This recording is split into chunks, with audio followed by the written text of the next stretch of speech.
Assalamualaikum warahmatullahi wabarakatuh. Perkenalkan, nama saya Norman Setiadi, CGP Angkatan 11, Kabupaten Bogor, dari SMA Negeri 1 Caringin. Ingin menjelaskan tentang koneksi antar materi, modul 3.1, pengambilan keputusan berbasis nilai-nilai kebaikan sebagai pemimpin. Adapun tujuan pembelajaran khusus, di mana diharapkan dapat membuat kesimpulan ataupun sintesis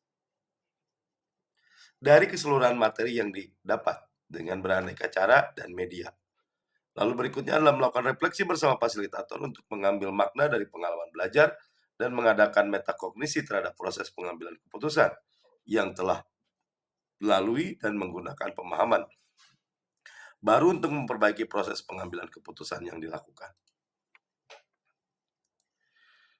Yang pertama adalah pentingnya pengambilan keputusan yang bijak, di mana sebagai seorang pemimpin perlu pemahaman mendalam tentang nilai-nilai kebajikan dalam pengambilan keputusan, serta penerapan 4 paradigma, 3 prinsip, dan 9 langkah pengambilan keputusan membantu menghadapi situasi yang menantang. Lalu bagaimana filosofi Ki Hajar Dewantara dengan Pratap Triloka memiliki kaitan dengan penerapan pengambilan keputusan sebagai seorang pemimpin? Pratap Triloka ialah Ingarso sing tulodo, ing madya mangungkarsa, tuturi handayani, adalah sangat relevan dengan kepemimpinan, terutama dalam menghadapi dilema etika dan moral. Etika dalam pengambilan keputusan mencerminkan peran dan kompetensi pemimpin pembelajar.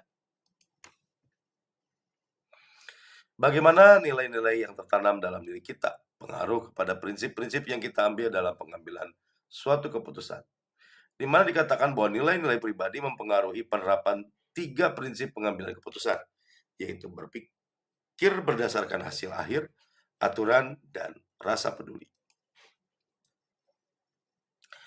Lalu berikutnya bagaimana materi pengambilan keputusan dengan kegiatan coaching atau bimbingan yang diberikan pendamping atau fasilitator dalam proses pembelajaran kita, terutama dalam pengujian pengambilan keputusan yang telah kita ambil. Apakah pengambilan keputusan tersebut telah efektif?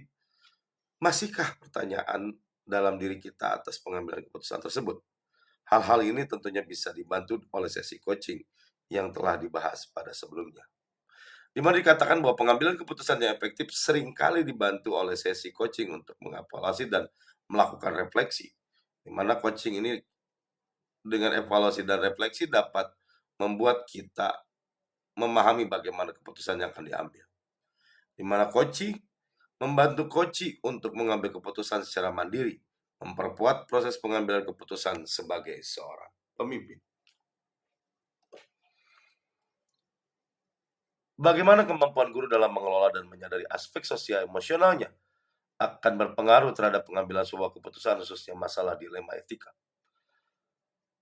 Pengelolaan aspek sosial emosional penting untuk memahami situasi dan pengambilan keputusan, khususnya terkait dilema etika. Pemahaman terhadap permasalahan dapat menjadi bahan pertimbangan keputusan yang diambil, khususnya masalah dilema etika. Bagaimana pembahasan studi kasus yang fokus pada masalah moral ataupun etika kembali kepada nilai-nilai yang dianut oleh seorang pendidik. Pengelolaan aspek sosial emosional guru penting untuk memahami situasi dan pengambilan keputusan, khususnya yang terkait dilema etika. Jadi, kemampuan sosial emosional guru itu menjadi suatu hal yang sangat penting dalam pengambilan keputusan dalam sebuah proses pembelajaran. Bagaimana pengambilan keputusan yang tepat tentunya berdampak pada terciptanya lingkungan yang positif, kondusif, aman, dan nyaman. Di sini dikatakan bahwa studi kasus memberikan contoh nyata dan membantu pendidik belajar dari pengalaman sehingga untuk tidak terjebak dalam situasi yang sama. Bahwa kasus-kasus yang dihadapi menjadi sebuah proses pembelajaran bagi kita agar kita tidak terjebak dalam kasus ataupun situasi yang sama yang pernah dialami.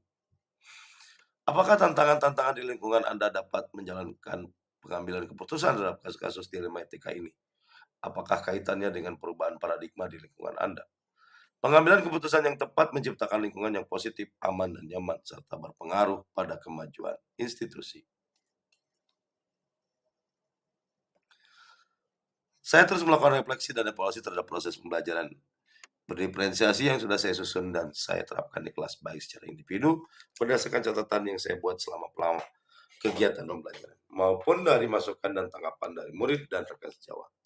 Di mana di sini dikatakan bahwa tantangan terbesarnya adalah konsistensi dalam menerapkan keputusan. Terkadang komitmen awal yang kuat, namun seiring dengan waktu dia melemah. Jadi konsistensi menjadi hal yang terpenting dalam menerapkan sebuah keputusan. Apakah pengaruh pengambilan keputusan yang kita ambil ini dengan pengajaran dan yang memerdekakan murid-murid kita? Bagaimana kita memutuskan pembelajaran yang tepat untuk potensi kita murid kita yang berbeda-beda? Keputusan yang diambil sesuai dengan kebutuhan murid, sehingga agar menciptakan pembelajaran yang merdeka dan sesuai dengan potensi murid kita. Jadi, keputusan yang diambil itu harus berdasarkan kebutuhan murid di sekolah kita. Bagaimana seorang pemimpin pembelajar dalam mengambil keputusan dapat mempengaruhi kehidupan atau masa depan murid-muridnya? Masa depan murid dipengaruhi oleh keputusan yang diambil oleh guru sebagai pendidik. Kepemimpinan memiliki dampak yang besar terhadap pandangan dan pemahaman murid. Sehingga seorang guru harus mampu untuk mengarahkan dan membimbing muridnya menjadi lebih baik. Apakah kesimpulan akhir yang Anda tarik dari pembelajaran modul materi ini dan keterkaitan dengan mode-mode sebelumnya? Pengambilan keputusan yang berdasar dari filosofi Ki Hajar Dewantara dan Alur Bagja berperan penting dalam menciptakan lingkungan positif bagi murid. Guru perlu mengadaptasi pendekatan mindfulness dan kesadaran penuh untuk membantu murid mencapai profil pelajar Pancasila. Sejauh mana pemahaman Anda tentang konsep yang telah Anda pelajari, yaitu tentang dilema etika dan bujuk moral, 4 paradigma pengambilan keputusan, 3 prinsip pengambilan keputusan, dan 9 langkah pengambilan dan pengujian keputusan? Adakah hal-hal yang menurut Anda di luar dugaan? Dalam dilema etika maupun sebuah situasi yang terjadi ketika seseorang memilih dua pilihan yang sama-sama benar tapi bertentangan, sedangkan bujuk moral adalah suatu situasi ketika pendidik harus mengambil keputusan benar atau salah. Dalam proses penelitian diperlukan pertimbangan yang matang. Identifikasi yang mendalam diarahkan pada 4 paradigma, prinsip, dan 9 langkah pengambilan keputusan untuk menentukan pilihan yang menantang sebagai seorang pemimpin. Sebelum mempelajari modul ini, apakah Anda menerapkan pengambilan keputusan sebagai pemimpin dalam situasi moral dilema? Bila mana pernah, apa bedanya dengan apa yang Anda pelajari dari modul ini? Saya pernah melakukannya, namun hal tersebut saya lakukan secara tidak sadar dan belum optimal. Kemudian, apa yang saya lakukan tidak tertata seperti 4 paradigma, 3 prinsip, dan 9 langkah dalam pengambilan keputusan. Bagaimana dampak konsep ini buat Anda? Perubahan apa yang terjadi pada cara Anda dalam mengambil keputusan sebelum dan sesudah mengikuti pembelajaran ini? Tentunya berdampak, banyak dampak positif dan bermanfaat untuk kepentingan bersama. Setelah mempelajari modul ini, banyak pemahaman yang semakin diperdalam di mana kita mampu mengidentifikasi antara dilema etika dan bujukan moral beserta cara mengatasi. Seberapa penting mempelajari topik modul ini bagi Anda sebagai seorang individu dan Anda sebagai seorang pemimpin?